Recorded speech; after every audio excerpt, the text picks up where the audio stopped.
Salut tout le monde. Bon, l'ermite en haut de sa montagne a quelques pensées à partager. Donc voilà, ça fait un mois et demi maintenant que je suis en contact direct et permanent avec la nature. Bon, ça fait 4 ans en réalité, j'ai juste fait quelques mois de pause en ville pour gérer certains soucis.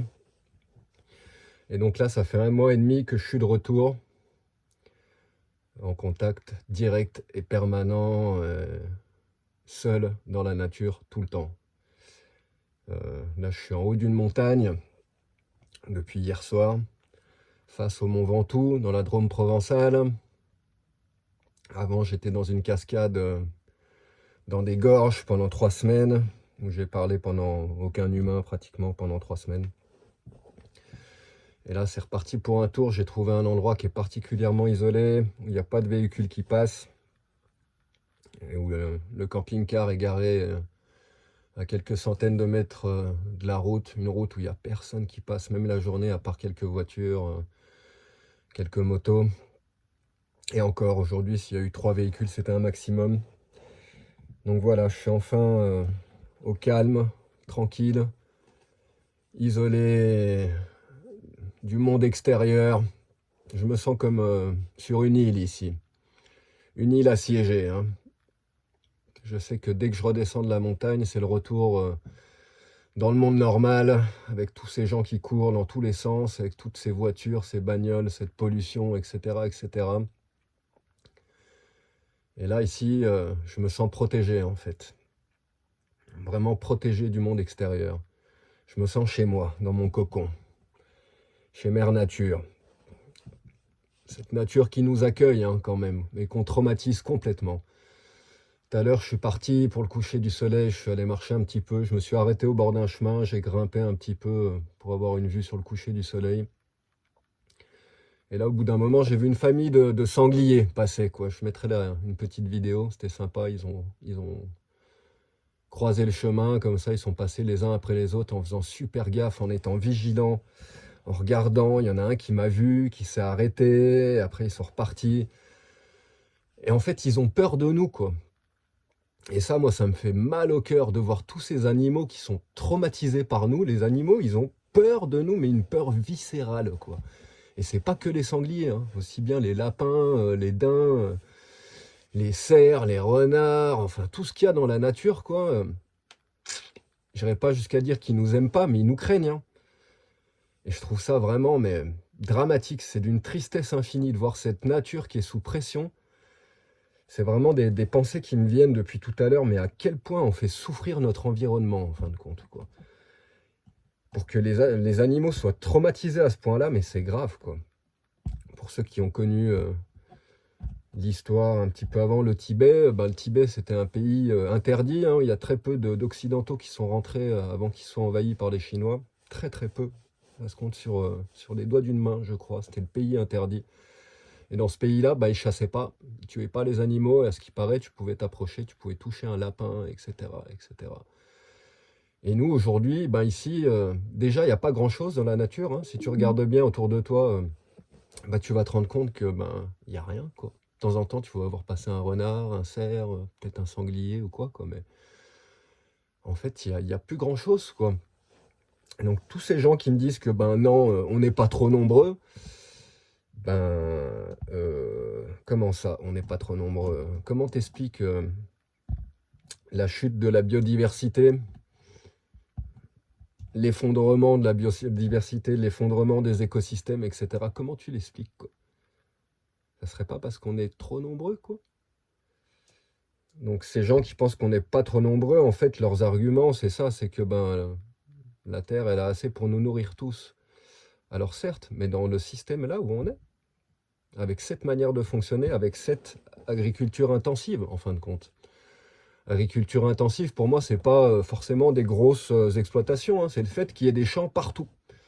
Même là, au milieu de la montagne, partout, de toute façon, tu verras des champs, tu vas voir de l'agriculture, tu vas voir des gens qui produisent pour vendre, etc., etc. Et s'il n'y avait pas ce système-là, en fin de compte, prends tous les gens qu'il y a dans les villes, à Grenoble, à Paris, à Marseille, à Lyon, enfin dans toutes les villes. Et puis si tout le monde décide de sortir de la ville et puis d'aller vivre dans la nature, et ben, vous allez vous rendre compte qu'en fin de compte, il y a 95% des gens qui vont mourir de faim parce que la nature, elle peut pas, elle est absolument pas apte à nourrir autant d'humains, c'est pas possible. Alors certes, elle est abondante, mais pas pour autant de personnes.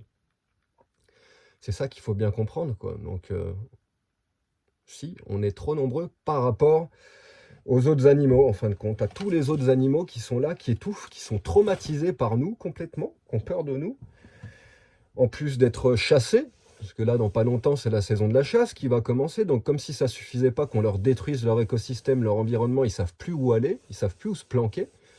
En plus de ça, on leur tire dessus. Plus de ça, tu as la pollution, tu as le bruit des moteurs qui passent en permanence, etc. La faune, elle est traumatisée, elle nous déteste, quoi.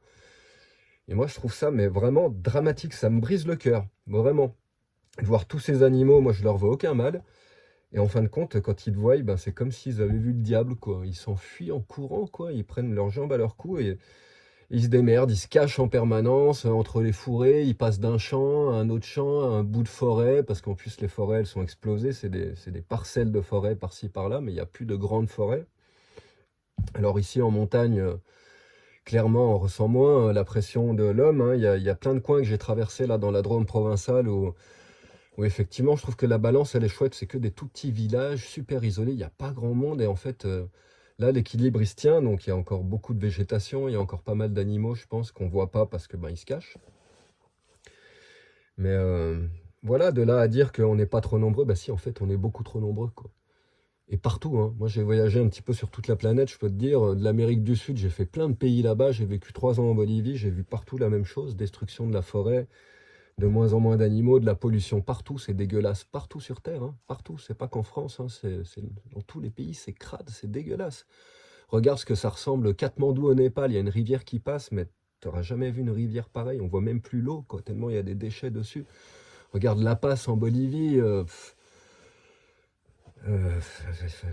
la liste est longue, quoi. Quand tu arrives en Thaïlande, à Bangkok, regarde la tronche de la ville, la pollution, les odeurs, regarde l'Inde, tout le nord de l'Inde, de Varanasi jusqu'à Calcutta, jusqu'à Delhi, etc., quoi. Mais c'est blindé de monde, quoi. Alors certes, hein, quand tu compares le nord de l'Inde avec la France, tu as l'impression qu'il n'y a pas autant de gens que ça en France. Mais là-bas, c'est carrément une hérésie totale. Et quand bien même, ils arrivent quand même à avoir des grands espaces sauvages avec des forêts, il y a encore des tigres, etc. Nous, on est moins nombreux, mais on est même plus foutus d'avoir des ours, des loups. C'est juste incroyable. Et en France, ben, il y a quand même beaucoup de monde, en fait. Et surtout, il y a plein de villages partout, quoi. La nature, elle est occupée partout. Quand tu vas en Espagne, par exemple, il y a plein de grands espaces. Il y a beaucoup moins de petits villages en Espagne parce que bah, c'est aride, c'est désertique un petit peu partout aussi. Et la nature n'est pas occupée partout à ce point-là. Ici, en France, c'est vraiment plein de petits villages partout. Et ça fait qu'en fait, l'être humain, il est partout. Alors c'est ça que tu veux, vivre sur une planète où il n'y a plus que nous, en fin de compte. On détruit tout et on est tout seul.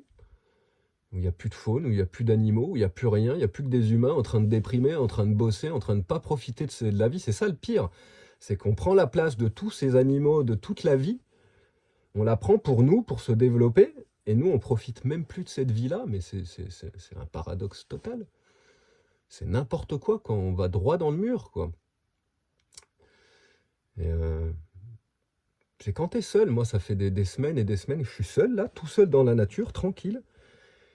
Je commence tout juste là à me balancer, à me ressourcer, à me reconnecter, à me nettoyer et à vraiment ressentir une harmonie et à me retrouver moi-même en fin de compte. Parce que ça, tu peux pas le faire en ville, hein. Tu peux pas le faire avec les autres, hein.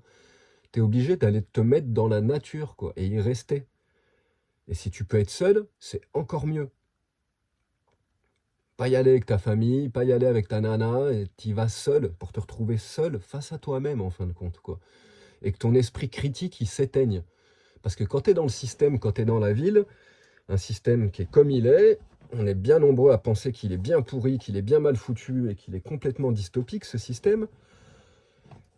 Bah pour le coup, ton esprit critique, il s'éteint jamais. T'arrêtes jamais, tu passes ton temps à voir des trucs que t'as pas envie de voir, à subir des choses que t'as pas envie de vivre, etc., etc. Donc tu passes ton temps quelque part à critiquer un petit peu ton entourage, ton environnement. Bah ici, c'est pas le cas dans la montagne. Quand tu vas dans la forêt, tu commences pas à regarder les arbres, Tu vas dire, oh, putain, celui-là, il n'a pas la bonne forme, puis celui-là, il n'a pas la bonne couleur, et puis, ah tiens, ce caillou-là, il devrait pas être comme ça, il devrait pas être là. Ben, en fait, non. Tu te rends compte que la nature est bien faite, c'est tellement bien fait que ben, tu peux plus rien critiquer, tu peux plus qu'observer, en fin de compte, devenir un observateur, tout simplement. Ça te ramène à ta place, tu te rends compte que toi, t'es rien, t'es insignifiant, on n'est rien du tout. Hein. Déjà, à l'échelle de cette planète, on n'est rien du tout, mais alors à l'échelle de l'univers, je te raconte même pas. C'est pas parce qu'on a un ego démesuré qu'il faut croire le contraire. On n'est absolument rien, et d'être seul en nature, ça te permet de te recadrer avec tout ça. En dehors des énergies des gens, des énergies du brouhaha du système, du bruit permanent, des véhicules, etc., etc., ça te permet de te calmer un petit peu, de détendre ton système nerveux, tout simplement, quoi. Et puis d'arrêter d'être là, de critiquer, et puis d'être exaspéré par ce que tu vois autour de toi. La nature, elle est magique pour ça, quoi. Il n'y a peut-être pas Internet. Bon, en l'occurrence, ici, il y a Internet, quoi, mais il y a des arbres, il y a des animaux, il y a plein de choses qui te rappellent qu'en fin de compte, bah, toi, tu fais partie de tout ça. Il y a un signe tibétain, hein, le nœud infini, pour ceux qui connaissent, le nœud infini tibétain, la signification profonde de ce truc-là, en fin de compte, c'est que tout est lié. Quand tu vas dans la forêt, en fin de compte, ben, rappelle-toi, quoi, tous les arbres, toutes les plantes, elles communiquent entre elles par le mycélium qui est en dessous, par les racines, etc. C'est tous des êtres vivants. Hein. C'est pas que des plantes, hein. C'est un tout. Et toi, bah, tu fais partie de ça. Tu fais partie de ce nœud infini. Tu es interdépendant avec ce système-là, tu en fais partie, tu es une composante de ce système. Tu n'es pas le maître des lieux, tu n'es pas le souverain de la terre, tu n'es pas propriétaire de ta terre. Absolument pas. Tu es juste une partie de la chaîne. Et moi, ce qui me choque, c'est tous ces gens en fait, qui sont partis vivre en ville, toutes ces grandes villes qui ont été créées partout sur Terre, où les gens ils s'agglutinent dans du béton. C'est moche, ça pue. Il y a plein de gens qu'ils n'ont pas envie de voir. Il y a plein de gens qui sont en dépression. Il y a une infinité de gens qui sont là à côtoyer des personnes qu'ils n'ont pas envie de côtoyer, à noyer leur énergie dans des bains de foule, dans des endroits où, en fin de compte, bah, il ferait mieux de ne pas être. Et ils s'isolent, en fin de compte, par peur d'être face à eux-mêmes dans la nature. Donc ils se regroupent dans des villes. Et le problème des villes, bah, c'est ça, c'est que tu es complètement déconnecté de la nature. Tu as l'impression que tu peux échapper à ce nœud infini, que tu n'es plus une composante de la nature. Donc tu n'en as plus rien à foutre du traitement des déchets, de tes poubelles, de ta consommation de flotte, ta consommation de gaz, tes vêtements, ta bagnole, le gazole, etc. Ça t'intéresse même plus, en fin de compte, tu vois plus tout ça. Tu n'es plus en contact avec la nature, et c'est pour ça aussi que nos gouvernements, ils ont voulu que, clairement, ils ont incité les gens à se regrouper dans les villes. Hein. Ils veulent pas que les gens ils soient tous à la campagne, dans leur petite maison, tranquille, connectés à la nature. Ils savent qu'une des composantes pour contrôler les gens, c'est les déconnecter. Te déconnecter de tes amis, de ta famille et surtout de la nature. Parce que ta plus grande famille, c'est même pas ta famille, c'est la nature. C'est elle, ta grande famille. Ta famille de cœur, ta famille génétique, ta famille humaine, certes, elle est importante, mais encore plus important que ça, encore plus important que ta famille humaine, ben, c'est la terre, quoi, c'est ta maman. Et quand tu es déconnecté complètement de ces énergies, de toute la beauté qu'elle a à t'offrir, de toute la compréhension, de toute l'intelligence qu'elle a à te donner, parce que tu le vois bien, tu ne peux pas critiquer une montagne, tu ne peux pas critiquer une forêt. C'est une forme d'intelligence suprême, c'est la perfection pratiquement, quoi, si on peut appeler ça comme ça. La perfection, ça n'existe pas vraiment, c'est vraiment un mot humain, la perfection. La nature, elle s'en fout de la perfection. Mais pour nous, ça s'en rapproche en tout cas. Et c'est là que tu vas pouvoir te ressourcer, loin des villes, en fait. Et tant qu'il y aura autant de gens qui seront agglutinés dans les villes, eh ben, il y aura toujours autant de souffrance, de misère, parce que c'est là que se concentre la pauvreté, la misère, la détresse, la dépression, les gens qui vivent dans la rue, les sans-abri, tous les gens qui sont isolés dans leurs immeubles, dans leurs apparts, qui ne parlent même pas à leurs voisins, tous ces gens qui sont tellement perdus qu'en fin de compte, tu leur demandes l'heure, ils tournent la tête, ils s'en vont presque en courant parce qu'ils ont peur. Donc ils sont là à vivre dans une ville pour avoir une vie sociale, pour être en contact avec cette société humaine, mais en fin de compte, ils la redoutent aussi, et puis en fin de compte, ils en payent plus le prix qu'autre chose. C'est comme ça que tout notre système y tourne, et c'est comme ça que que tout déraille en fin de compte, quoi, parce qu'on est complètement, mais alors complètement déconnecté de la nature à un point, c'est vraiment triste. C'est vraiment triste. Alors nous, en France, on a quand même la chance d'avoir une nature qui est en bon état. Alors ma grand-mère me disait souvent, attention, t'as pas vu hein, la révolution industrielle, il y a, il y a- il y a de nombreuses années en arrière, il y a longtemps, la France était dans un état, c'était super sale à ce qui paraît. On a tout détruit, hein. La révolution industrielle, ça a fait du mal aux forêts, ça a fait du mal au sol, ça a fait du mal partout. Et c'est assez récent, en fin de compte, que les espaces protégés de forêts, les parcs naturels, on gagne en arbres tous les ans, apparemment. C'est encore assez récent. Mais malgré tout, on a fait un mal irrémédiable à la nature. La faune, elle ne revient pas, elle ne peut pas revenir. Elle n'a pas la place de s'épanouir. L'humain, il prend trop de place. C'est pas possible. Il ne pourrait pas y avoir des grosses populations de loups, etc. Il n'y a plus de prédateurs, de toute façon. Donc, après, les gens vont dire, bah oui, c'est pour ça, il faut des chasseurs. Ah ouais, t'as l'impression de voir trop de cerfs, t'as l'impression de voir trop de renards, de voir trop de sangliers, trop de biches, c'est clair, j'en vois partout. À chaque fois que je tourne la tête, je vois un troupeau passer, non? Par contre, à chaque fois que je sors de ma montagne, bah, je vois des bagnoles partout, je vois des villes partout, je vois des gens dans tous les sens, des gens, des gens, des gens, des gens. Et je vois de moins en moins d'animaux. Même les insectes, hein. Bon, les insectes, je vois encore des fourmis, beaucoup de moustiques, beaucoup de mouches. C'est ça, un trou détruire, ben, ceux qui résistent, c'est les mouches, les moustiques, surtout, il y a de plus en plus de mouches, de moustiques. Et donc, euh, Et donc voilà, et puis il faut pas croire en plus, hein. Certes, on préserve notre pays maintenant, quoi, mais attention, hein, la France, l'Espagne, l'Italie, l'Angleterre, enfin, tous les pays développés, bah, on arrive à protéger un petit peu notre écosystème, nos forêts, nos arbres, ben, parce qu'on va dépouiller les autres, hein, clairement, hein. Notre bois, on le ramène du Brésil, etc., etc., hein. Nos minerais, notre gaz, toutes les matières premières, elles viennent de l'étranger. Et c'est ça que s'emploie à faire le gouvernement, hein. C'est pour ça qu'ils font des guerres, c'est pour ça qu'ils sont armés et qu'ils ont toute une organisation qui est faite comme ça. Parce que s'il fallait, pour donner du bois à tous les Français qui vont à Bricorama, à Castorama pour faire leurs travaux dans leur maison, et puis du plastique, et puis de l'essence et machin, ben, s'il fallait tout produire chez nous, ben, il n'y aurait plus un caillou, il n'y aurait plus un arbre. C'est ça la vérité. Alors on va me dire qu'on n'est pas trop nombreux, on est beaucoup trop nombreux. Et en plus, nous, on est devenus des prédateurs pour les autres pays, parce qu'il y a des pays où c'est encore pas le cas. J'ai vécu 3 ans en Bolivie. La Bolivie, il y a des énormes espaces où il n'y a personne, il n'y a pas encore trop de monde là-bas.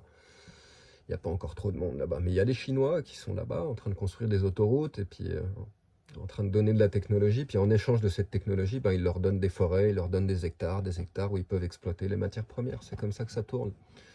Comme ça que notre monde, il fonctionne. On est des vampires et nous, les pays occidentaux, on est vraiment des vampires. On s'en rend pas compte, hein.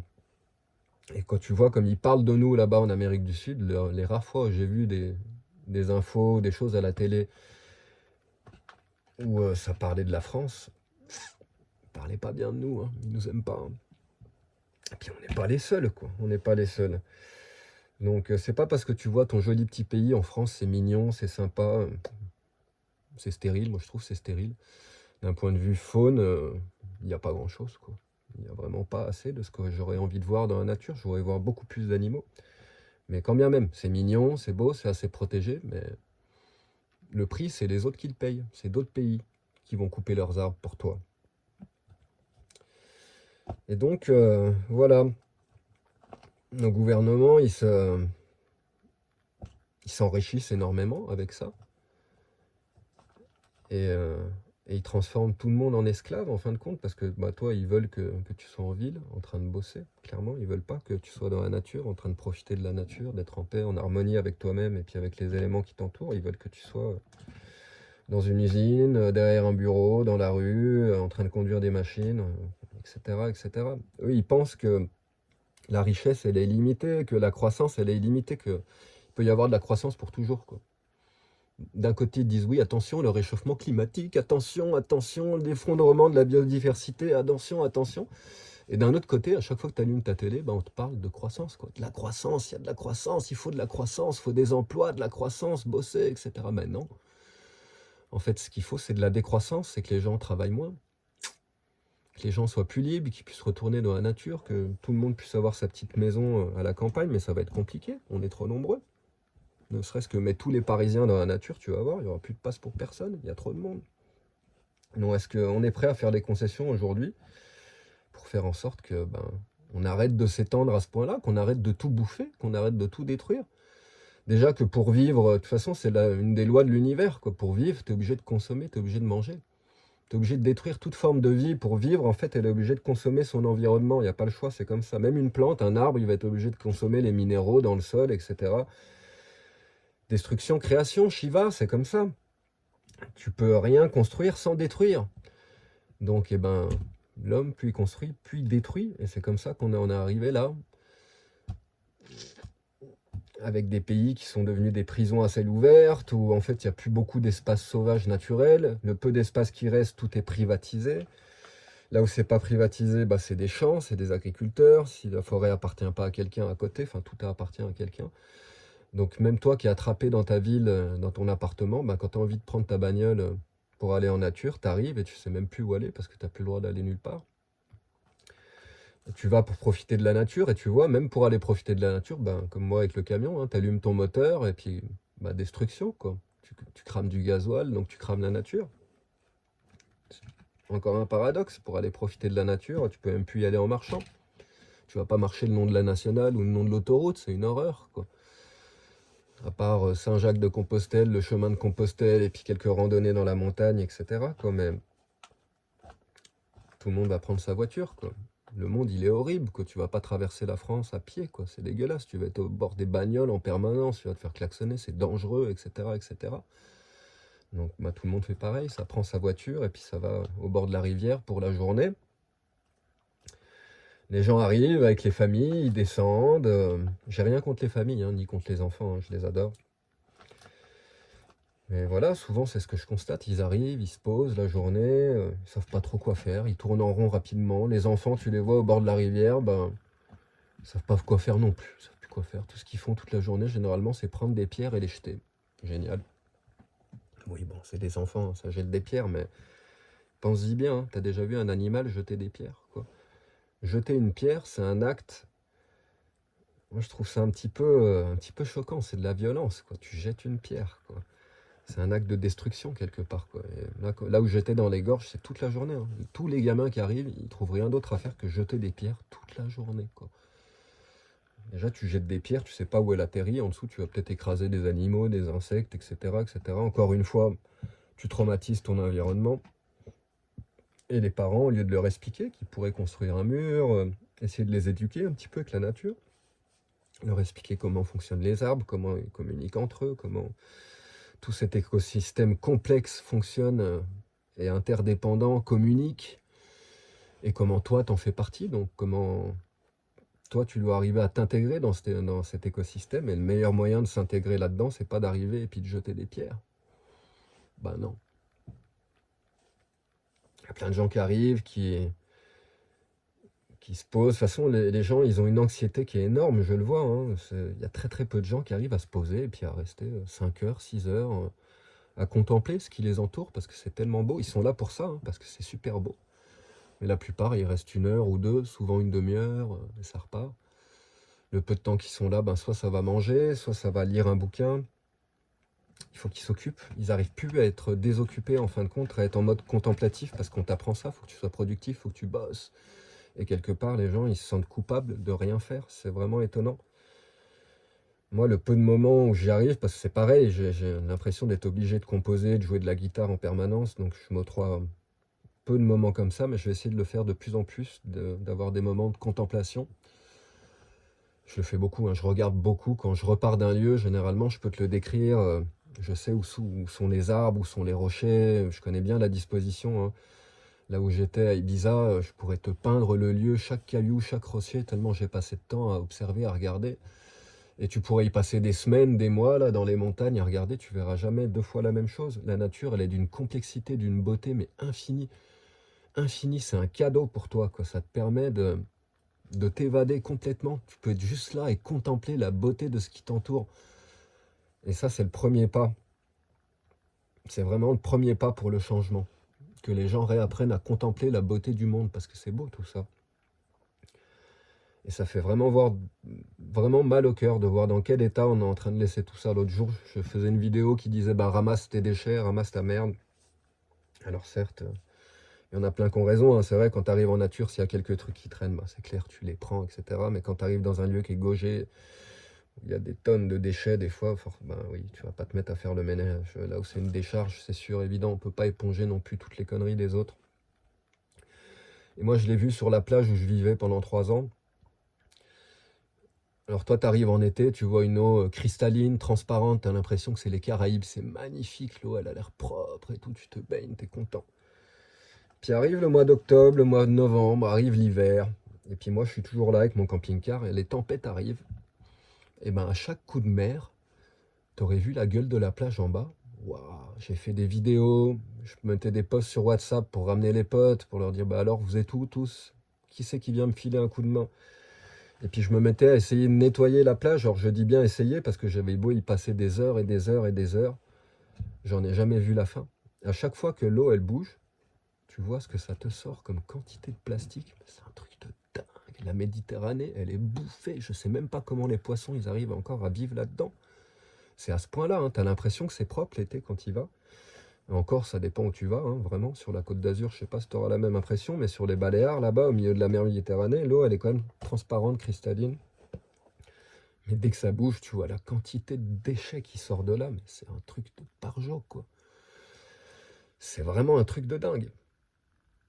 On en est là, quoi. Et il n'y a toujours pas de conscience généralisée. Moi, je le vois en nature, quoi. Effectivement, il y a plein de gens qui viennent, qui laissent leurs canettes, qui laissent des fois des sacs poubelles en entier avec leurs ordures, etc. Les gens, je vais pas dire les gens, ils en ont rien à foutre, quoi, mais il y en a toujours qui en ont rien à foutre, rien à cirer, qui n'ont pas compris qu'en fin de compte, quand tu jettes ça, c'est comme si tu le jetais dans ta gueule, quoi.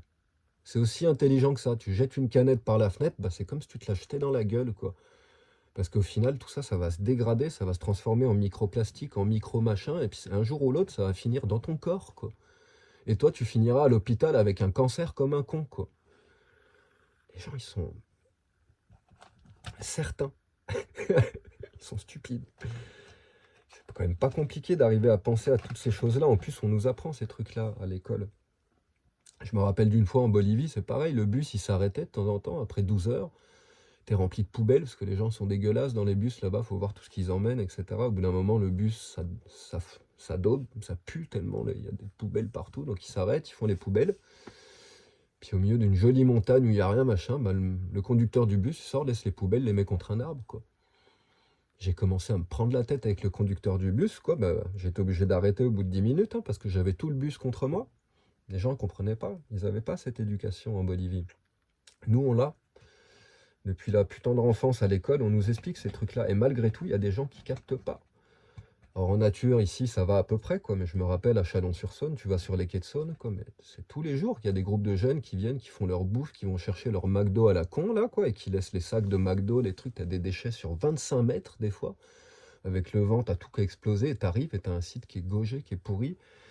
Et tout ça, ça part dans la Saône. Après, dans la mer, ainsi de suite. On arrive dans un stade où on vit dans une poubelle, en fin de compte. Et les gens s'en rendent pas trop compte en France, parce que comme je le dis, le pays, il est quand même assez beau. C'est beau, la France, c'est magnifique, on a de la nature, etc. Donc il y a plein de gens qui se disent, mais rien à foutre, en fait, quoi. Puis qui comprennent pas, qui se disent, non, mais autant que ça soit la nature qui le dégrade, plutôt que je le mette dans un centre de recyclage. Bah, j'ai une pote qui fait ça à Ibiza, qui a une boîte, ils posent des poubelles dans tous les événements, et ils amènent ça dans les centres de recyclage. Elle a fait des vidéos, etc. Et je vous assure, il faut bien faire son recyclage, c'est super important. Bien sûr que c'est recyclé, peut-être pas tout, mais c'est super important à son niveau de récupérer tes déchets, d'essayer de les séparer, de pas mettre de l'alimentaire, des trucs organiques au milieu du plastique, etc. Après, ils peuvent plus rien faire et tu te retrouves avec des décharges à ciel ouvert. Et puis quand tu rajoutes ça avec nos déchets nucléaires en France qui sont enterrés, avant c'était envoyé dans la mer, dans des bidons, le fond de l'océan, il est rempli de barils d'uranium qui est là en train de pourrir, c'est en train de se diffuser dans tous les océans. Je me demande s'ils en ont même pas envoyé dans l'espace, ces cons-là, quoi. Bah, rajoute ça, ces grosses pollutions industrielles de tous les bateaux, de tous les navires, qui eux, c'est pareil, il faut voir ce qu'ils envoient dans l'océan. Tous les camions qu'il y a sur nos routes, le gazole, toutes les bagnoles, etc. Enfin, Il y a un moment, c'est triste de dire ça, quoi, mais on est un vrai virus pour la nature, quoi. On est une maladie, c'est pas possible, quoi. On est censé être l'espèce la plus intelligente. Ben, on est la seule espèce qui fait ça. On est complètement con, en fin de compte, quoi. C'est pas possible, quoi. On chasse tout, on détruit tout, on tue tout. Tu le vois, toi, en Afrique, le tigre, bah, il va pas chasser tout, il va pas chasser les lapins, les tortues, les machins, les trucs. Non, quoi. C'est pas une menace pour tout son environnement. C'est normal qu'il y ait des prédateurs, qu'il y ait dans la chaîne alimentaire, qu'il y en a qui soient au-dessus. Nous, on est au-dessus dans la chaîne alimentaire. Justement, c'est ces êtres-là qui régulent ce qu'il y a en dessous. Ils sont pas là pour détruire, pour tout bouffer, pour tout éclater, quoi. Et nous, ben, c'est ce qu'on fait, en fin de compte. Et après, les gens s'étonnent, en plus, bah, qu'il n'y ait pas de liberté, qu'il y ait de moins en moins de liberté en camping-car, en camion, bah, tu m'étonnes. Les gens qui vivent dans ces coins-là, ils sont tous très respectueux de l'environnement, tous. Ils font super attention, ils sont en contact avec la nature, ils vivent souvent seuls, ils sont isolés. Ils adorent la nature, c'est leur nid douillet, c'est leur cocon, c'est leur protection. Et toi, tu arrives là-dedans avec ton camping-car, ben, si tu oublies tes déchets, même si tu n'as pas fait exprès, ben, t'es pas le seul, il y en a plein qui passent, hein, avec Park4Night, toutes ces applications, forcément, les gens, ils dérivent. Puis c'est normal, de toute façon, on est de plus en plus nombreux, donc il y a de plus en plus de véhicules, de gens qui voyagent, qui visitent, qui explorent. Et ces gens-là, ils en peuvent plus, donc c'est pas que le gouvernement, hein, qui met des interdictions, hein, c'est souvent les gens du coin, les locaux. Parce que dans les petits villages comme ça, moi, le monsieur que j'ai parlé l'autre jour, à qui j'ai parlé, qui m'a laissé me poser sur son terrain, c'était un monsieur qui faisait partie des gens de la mairie, hein, en fin de compte. Bah, c'est clair, le village, il y a 50 personnes, donc tu as une chance sur deux de tomber sur quelqu'un qui gère un petit peu, quoi. Et donc, il y a aussi la restriction de nos libertés, clairement, par le gouvernement qui nous interdit de tout faire, mais en plus de ça, il y a la connerie de certains qui fait qu'il y a une intolérance latente dans les milieux ruraux pour les gens qui viennent des villes et qui ne respectent pas, en fait, cet équilibre fragile qu'il y a. C'est super fragile, vu l'état dans lequel est déjà la nature, la faune, la flore. L'équilibre, il est déjà rompu depuis un moment, en fin de compte. Donc souvent, ces gens, ils s'efforcent à essayer de rétablir un semblant d'équilibre, un semblant de balance au milieu de toute cette destruction. Donc il faut bien les comprendre aussi, quand ils voient arriver un camping-car, ils savent pas. Ils ne vont pas passer derrière chaque camping-car, chaque fourgon pour aller voir si tu as oublié ta clope, ton sac plastique, ton bout de machin, ton truc, si tu as laissé ton PQ dans les arbres, etc. Ça, c'est pareil, moi, depuis que je suis parti en Inde.